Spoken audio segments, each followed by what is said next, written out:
Welcome back to another episode of Demystifying Self-Publishing. I'm your host, Alyssa, and today I am joined by Lisa Bournelis. She is an author of ours that we are so excited to be chatting with today because of the types of subject matter that her book covers, as well as the overall experience, Lisa, that you have had throughout not only your professional career that I think has really aided in your success through this book and speaking engagements, etc., but because you do have a really interesting story about what led you to the inspiration for Louie and the Dictator. So I would love for you to just start off, if you don't mind, by telling our listeners a little bit about yourself. Sure. Thank you, Alyssa, for having me, and my thanks to the Tellwell team. My name's Lisa Bournelis, as introduced. I am a mom. My day job, my real job, is I'm a change management professional for one of Canada's largest health authorities. So I support teams in complex projects to move through change, through projects, through initiatives that are very regional and large and complex in nature. Prior to that, I was a humanitarian aid worker. So I've served in the Balkans, Afghanistan, and all over Africa. So that has certainly been a big part of my journey in storytelling, to be sure. I also have 2 rescue dogs, and I really enjoy writing on the side, and I'm very grateful to be here meeting with you. Thank you so much. I think that you have such a unique and inspiring background that our listeners will be able to learn a lot from. And so if it's okay with you, I would love to chat about the inspiration behind your project. Your book focuses a lot on children, their struggles with anxiety, OCD, and some of those tendencies that you noticed through your own child's struggle during the COVID-19 pandemic. Had writing a book been on your radar at all prior to that, or was it really inspiration based? I always, like many of your listeners or people who approach Tellwell, wanted to write a book. And the genre at the time I thought would be more adult in nature, as in a story related to our family history or some kind of fiction or some kind of novel related to that. So if you can imagine, I can even remember the day. It was the 9th of February.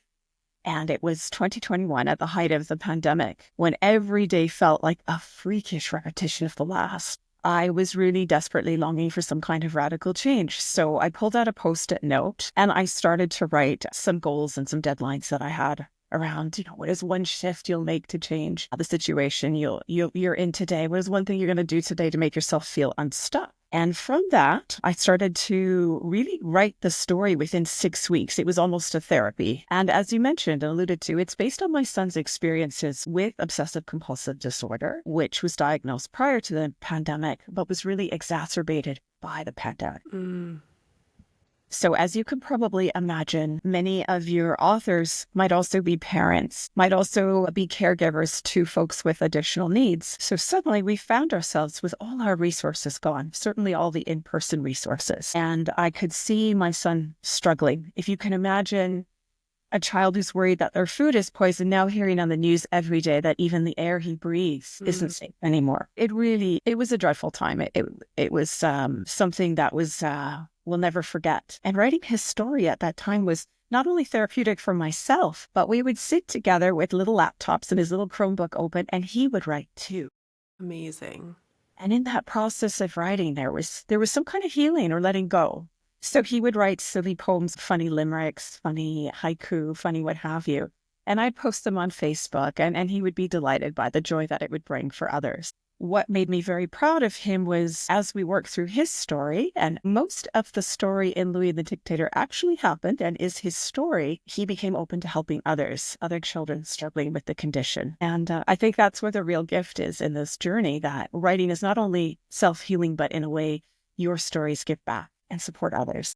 Absolutely. We have talked to a number of other authors and even people that work within our team about their journey as authors as well. And a big component seems to be that cathartic experience of actually expressing and putting pen to paper or fingers to keyboard and, allowing for that internal dialogue to come out and be received by others. And I think, part of the healing journey is not just the one that we experience ourselves, but as you mentioned, also the one that we get to witness being received by other people who are consuming the content that we put out there.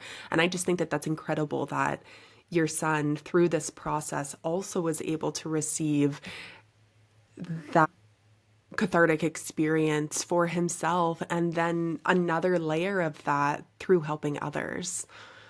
Absolutely. What role do you believe storytelling plays in helping these children understand and overcome some of their mental health struggles? Because clearly, your son was able to experience that firsthand through the process of writing this book and writing alongside you. So how do you believe that storytelling in general might be able to help children navigate these feelings? We see throughout history that storytelling is a very powerful medium. My ancestors in ancient Greece used it. Those who are lovers of classics will know the Odyssey, the Iliad, various myths. It's a way of explaining an unexplainable world. I've had the privilege of working, as you're aware, all over Africa and in other cultures. And I'm also observing in their cultures and even in our indigenous cultures here, that storytelling, again, is a powerful way of conveying truth, conveying hope, conveying comfort in all sorts of situations. So I couldn't stand here and tell you, I know the science behind this, but the ability to tell a story allows you not only to heal in the telling of it, but also is a gift for someone else. And I think in that process, there's endorphins released. There is this sense that I am not alone in this. And I'll give you an example that I learned from my aid and development work. Following the genocide in Rwanda, a number of very intentioned Western therapists and aid workers went there to provide support and recovery, trauma and harm reduction, etc. But what the patients were saying is, you're taking me into a dark room one-to-one and making me relive this. Instead, I want to be outside in the sunshine, dancing with my community.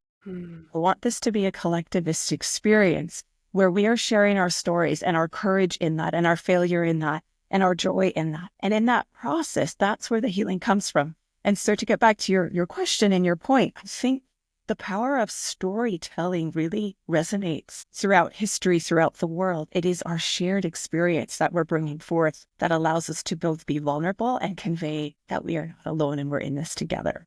I think that that is such a powerful sentiment, and one that, many people would not have the opportunity to experience firsthand. And even having the opportunity to work with different cultures and visit different locations, I can imagine that the insight that you have on different cultures and maybe their approach to mental health is really insightful. How did that influence your perspective when writing this book? Well, that is a powerful question. At the time, the focus, I'll be honest, was more about, I need to get this out. Mm. I was holding it as a mom. I wanted to make sure that my son was okay. So I wasn't considering it from a multi-layered or cultural lens. But what I can share from my personal experience is that older generations may have felt that, we keep this inside. We don't share, quote unquote, our dirty laundry. We don't talk about mental health. And I'm so grateful that I see other Gen Xers or millennials or Gen Z just being forthcoming that, no, my mental health matters and I perform better when I am in a safe space or when I can say I'm overwhelmed and I need this and that right now. And so I think Louie and the Dictator is part of that revolution of storytelling that magnifies children's voices and allows us to understand that mental health does impact younger people. That just because they're not carrying a mortgage or responsibilities that we do as adults, they have their own fears and worries. And so in writing Louie and the Dictator, I had to draw from my own experience as a child, but I also worked closely with my son to understand what is he feeling and thinking right now. And I also had to be very careful with a condition like OCD. I might want to jump in and help him with let him have his compulsion. So for those of you who might not know, OCD is a neuropsychiatric disorder. And if you can imagine the thing you're most scared of in the entire world happening if you don't submit to a compulsion, whether it's not step on a crack or do a little ritual multiple times, whatever that might show up as. As his mom, I had to help him sit in that discomfort, which was so hard to see because otherwise the dictator, which is the OCD in the story, would overtake him. And so this work is not only his story in the sense of what he went through, but it actually provides a little bit of insight around how to overcome from some of the clinical learnings he experienced with the wonderful team at BC Children's Hospital doing exposure and response therapy. So I haven't answered your question around bringing in multiple cultures, but I definitely drew from my own experience as a mom, as a Gen Xer, as a family member supporting a patient. One thing that kind of rang true for me as you were speaking was maybe even the impact of generational trauma. The idea that withholding some of these feelings from experiences through time, through generations, is not really the healthiest. And you having the opportunity to take something that your son is experiencing, and instead of, as you mentioned, hiding your dirty laundry and not airing it to the public, you took it and put it in a very raw and intimate display in the form of Louie and the Dictator, with the hope that it would help other people and maybe interrupt that cycle that could potentially be a generational issue. Absolutely. For those who aren't aware, OCD is also a very little known diagnosis. There are estimates anywhere from 40 and 100 people having it or much higher having it, but we're seeing more and more prevalence post-pandemic. We're starting to see greater dialogue and understanding and research in this area, which is really exciting.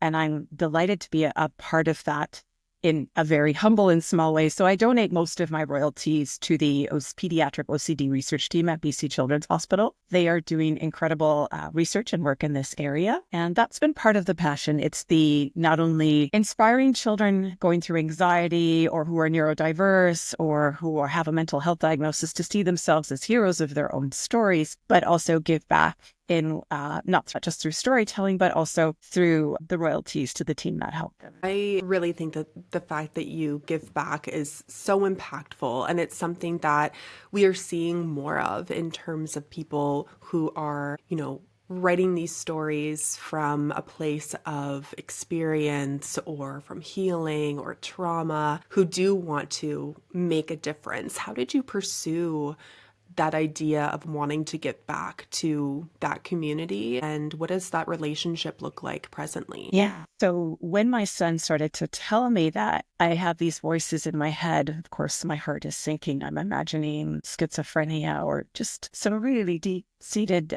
difficult mental health condition up ahead. And he would talk about wanting a surgeon to drill a hole in his head to take whatever it was out. He's only about 7 or 8 years old. So as a parent, this is both terrifying and heartbreaking. I was so lucky. Someone else in our family spotted this and said, I think I have undiagnosed OCD. And I started to do research. And then I tried to find care providers. And that was incredibly challenging because as I did more research, I started to learn about something called exposure and response therapy, which is effectively, I'll give an example. My son for a period of time wouldn't eat food with markings on it. So say French fries that had skins on them, or pears, which were his favorite food, that had marks on them. And exposure and response therapy isn't avoiding this. It's actually having him sit there and not inspect the food and eat it as is. And watching him being very uncomfortable in that situation with a therapist present, and then going through really helping him to realize that the now what is the bad thing he was worried about didn't happen. And that's effectively how the voices disempower. Finding therapists in that methodology is incredibly challenging. There's very few in the Lower Mainland. I can't imagine parents living in the interior or up north having to access this. So we got in as part of a study, and that's why I'm unspeakably grateful to that team, because one, I wouldn't have been able to afford that kind of specialized therapy, and two, it had a profound impact. So if you met my son now, you wouldn't know he had the condition. He has tools. He has a great toolbox that as he now hits puberty, he'll be able to support that. And we have all these resources as well, where even though we're not receiving therapy at this time, we can go back to the knowledge and the tools and relive them if we need to work through them. So that really is the story behind why I'm unspeakably grateful and want to give back as much as possible to that team. I'm so thrilled to hear that your son is doing so well and has those tools at his disposal. There are a number of people who, as you mentioned, maybe don't have access to similar resources, and being able to not only identify something that has been so helpful to you and your family, but to also share that and continue to empower other families through the proceeds of your project is just remarkable. So that is so wonderful to hear. And now you are, as mentioned, one of our authors. So how did you find the self-publishing process as a first-time author, and what were some of the biggest challenges that you faced there? Before I answer that question, I did want to thank and give Tellwell credit for this journey as well. And I want to make sure that that is included in this podcast, because as with dropping music, as with any new artistic endeavor that is now no longer gatekept by traditional methods, we're actually able to get these stories out, which are incredibly powerful and valuable. I see a lot of other self-published works speaking to individuals' experiences and trauma, and their stories are gold. And so I just wanted to credit Tellwell for being part of that journey as well. And so back to your question around the self-publishing journey, I went in completely blind. I had no idea what I was doing. I knew I wanted to write a book. So I started to go on Facebook groups that other authors were chattering about and try to explore learning about the project. And it's really interesting that there is division or a dichotomy of views. It's either you are traditionally published or else you aren't real, or you do it yourself on Amazon and you don't use a hybrid model. And I'm scratching my head as a consultant and a professional going, why? Right.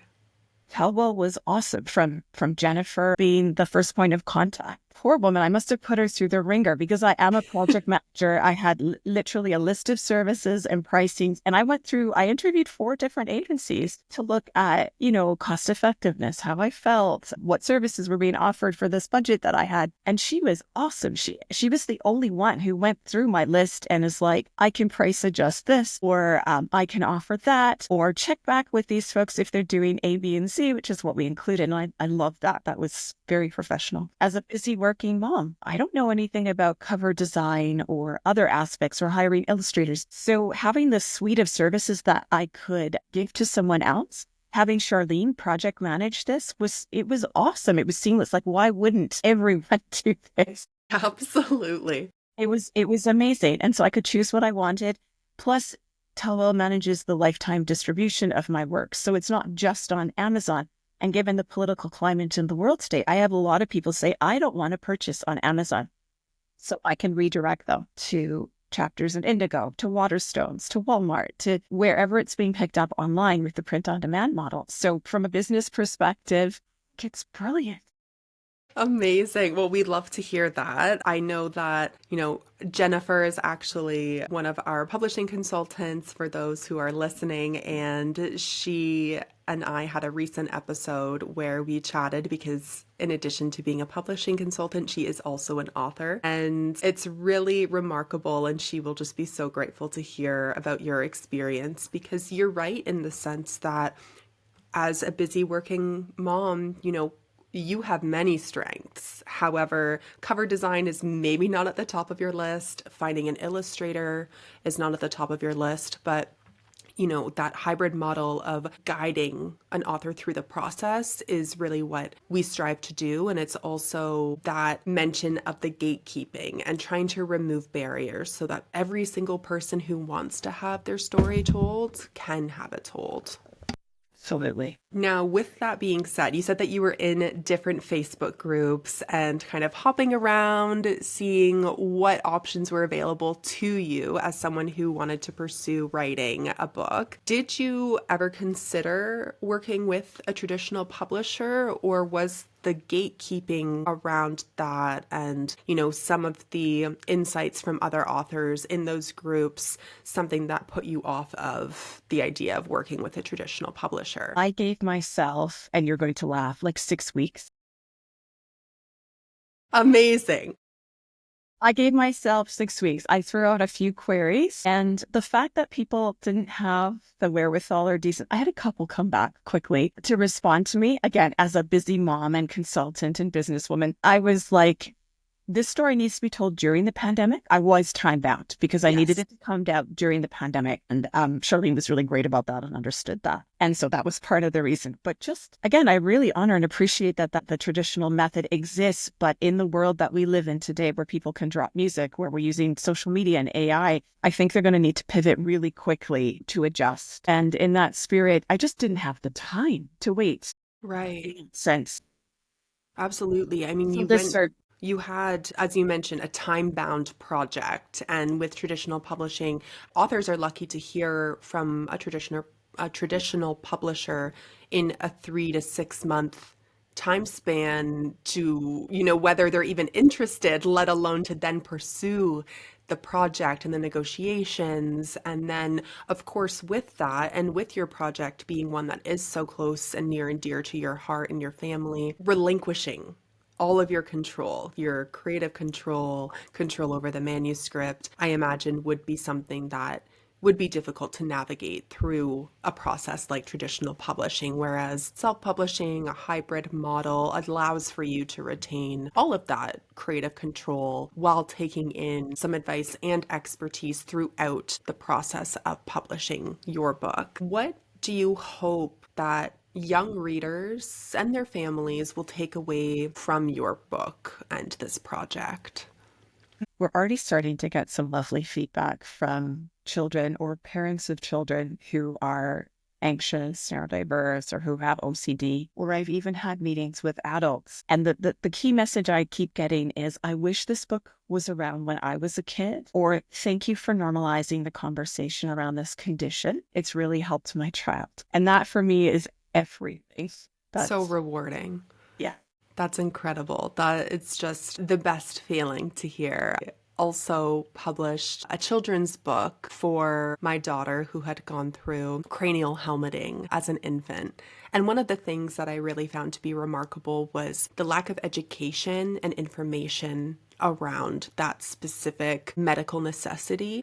And I do think that as soon as subject matter is presented in a way that does make it easily digestible and easy to navigate for the family, easy to consume and share with others, that's when conversations are really able to happen and allow for that community to really unify as well. Now, there is a common misconception that self-published books don't win awards. Yet Louie and the Dictator has won several prestigious awards. What was your application process like for those awards, and what was the feeling around receiving some of those acknowledgments? Great question. And again, I think you're going to laugh. Some of those author groups on Facebook, I started to see other authors talking about this award and that award that they proudly proclaimed they had won. So I would go to that award site and I would throw my hat in the ring under the genre of children's or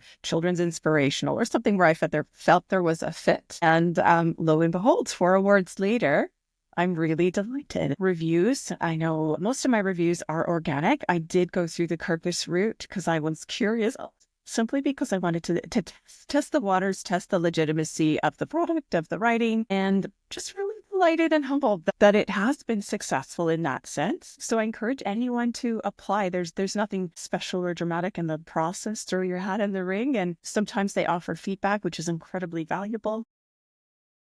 And how was your son when he learned that this story did in fact win several awards? I can only imagine how delighted your family was to learn of that. Yeah, he's been very proud. He's even accompanied me to his elementary school for a reading where we did some giveaways and we did an author reading. He was a little embarrassed and didn't want to be in the same class. He's been delighted, and he's a lovely human being inside and out. And he's often offered other parents that reach out to me and share their experience. He's always been, I'm happy to talk to their child. I'm happy to share my story with them. And again, that piece in the journey has been priceless. Amazing. Well, it sounds like you're raising a little advocate as well, and on the heels of your success with both this book and I think even professionally, some of the work that you find yourself in, that it just seems to very much align within your family, and that just is a wonderful thing. Now that your book is out in the world, what advice would you give to other aspiring authors, particularly with those that maybe have a background completely unrelated to what it is that they're looking to explore, or that doesn't really tie in with writing? I know we tend to receive a lot of inquiries from people about their own insecurities or blocks that might keep them from pursuing publishing a book, and I'm curious to hear what advice you might give. So keep writing, my friends. Your stories are gold, even if it is a sentence or two in the evening or when you have a moment. You have no idea the impact that your work will have on another person. And that's where a company like Tellwell can help you along the way. So if drawing isn't your thing and you need an illustrator, that's where they're here for. I was quite a control freak about content, but I wanted to be editing. I didn't know, gosh, listeners are going to laugh. I didn't know when you needed to indent when a speaker, the next speaker or character was speaking. There was technical things like that. Having those resources on hand to supply the knowledge that I needed to be able to outsource that is just genius. So that's what Tellwell is here for. If you have a story to tell and you want that to be out in the world, go for it. They're here for you. Amazing. Simon and I had a really great conversation recently that will be coming to an upcoming podcast episode about editing and some of the misconceptions around it, what it is that he offers and his team offers, but also some of the concerns authors often have about maintaining their voice, maintaining their story, not having something go to somebody else and be completely rewritten, which is absolutely not how our team approaches things, but is a very understandable concern for something that is so personal and intimate. So I'm happy to hear about your experience with that as well. Now, do you have any plans for future books or projects that might be related to mental health or other topics that you're passionate about? It's scary to even declare or put it out there. There's a couple of things. I'm thinking potentially, and I need to explore the market a little bit more, whether it's a self-help book or it's some kind of more adult-oriented piece related to how to lead if you're a sensitive soul or a sensitive leader. In our modern world, the pace of change is ever emerging, relentless and complex, and that can be quite scary for people. And so in the background, I have my own blog, makeoneshift.com, where I write about using applied change management methodology or organizational methodology in your personal life to help you achieve your goals or work through a sticky challenge. And so I'm reflecting on whether there's value in creating a book to help leaders, people in leadership who don't want to lead in a psychotic way or in a very differentiated way, who want to lead from the heart. So that's one potential project. The other is, again, another family piece. There's some fascinating stories about my great-great-grandfather who experienced a population exchange between Greece and Turkey, and he ended up being a refugee, meeting my great-grandmother, and explains a bit of the fascinating story of my family's roots and the adventures along the way. So I'm reflecting on whether to create a novel around that.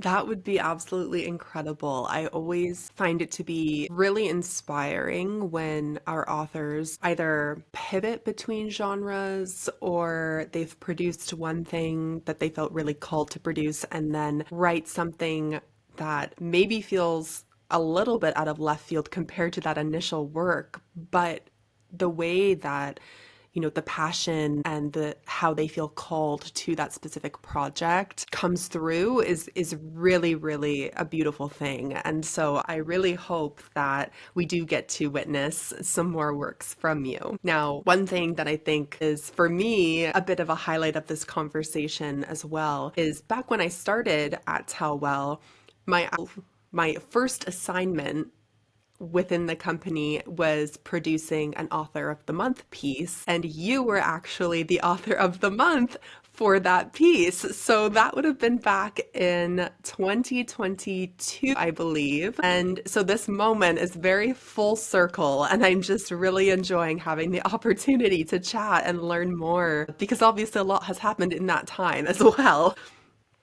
It's wonderful. That was a lovely piece. Thank you for doing that. Absolutely. Now, speaking about your blog and some of the work that you do outside of writing, what would you say is one piece of wisdom that you like to impart to those that might feel stuck in their journey, whether that's their journey to authorship or another area of their life? If you go on YouTube and you check out my TEDx talk, 3 Questions to Change Your Life, that is a really great place to start around how to get unstuck. I hope it resonates for folks. But I think a huge piece is overcoming imposter syndrome. Mm. And I just want to encourage anyone who's listening or watching this to really put that aside and challenge yourself to do so, because if you succumb to that, then the world doesn't have a chance to see what you're offering or learn from your lessons or learn from your experience. So ask yourself the question, by not moving forward in this direction, what is this really costing me? I think that that is a great place to end the conversation and to leave people with, some food for thought about what their journey looks like and how they might be able to continue navigating it. Now, we do a user submitted segment called The Plot Thickens, where we post on our Instagram asking for people to submit questions for our guests on the podcast. For those listening, if you aren't yet following us on Instagram, please be sure to do so at Tellwell Publishing, and you can submit your own questions for upcoming guests. Lisa, the question that we received here is, how do you approach making complex topics like anxiety and mental health accessible for younger readers? That's a great question. And I think my son would say it is to speak to it from the voice of the child or the character or whomever you portray, but do so authentically. Draw from your own experiences, draw from those around you, and speak from the heart and speak in a way that resonates for that age group or for the folks you want that message to be received. And that's all you can do. Wonderful. Thank you so much for joining us for this conversation. We have really enjoyed and appreciated it, as well as your insight. For those listening, be sure to check us out on Apple Podcasts, Spotify, or wherever you listen, and check out this full video on YouTube. We'll see you in the next one. Bye.